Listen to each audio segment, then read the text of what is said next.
À chaque sortie, la même angoisse pour les 200 sapeurs-pompiers professionnels et volontaires du centre de secours de Bruges, subir une agression.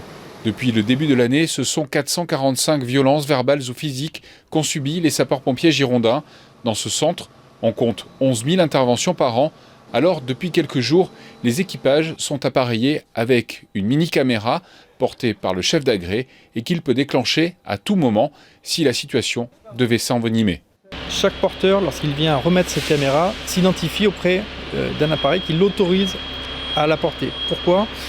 Parce qu'au-delà de l'utilisation à des fins de limitation du risque d'incivilité, il y a aussi toutes les contraintes imposées par la Commission nationale informatique et liberté. Et donc pour ce faire, l'établissement se doit d'assurer une traçabilité complète sur l'emploi de ces caméras. Donc notre chef d'agré la remet, part en opération.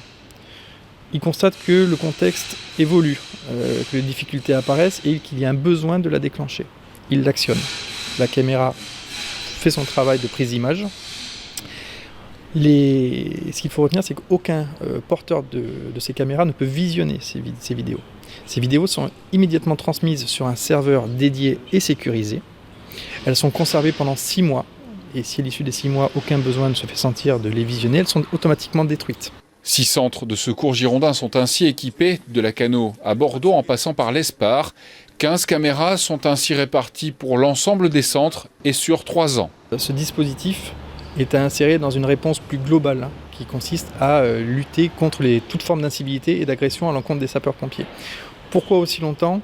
De manière à avoir le recul et l'analyse la plus fine du bien fondé de l'emploi de ces caméras et surtout, comme nous ne sommes pas en mesure d'anticiper le déclenchement de celle-ci, nous avons préféré travailler sur une longue période de manière à couvrir le maximum de scénarios possibles quant à leur utilisation.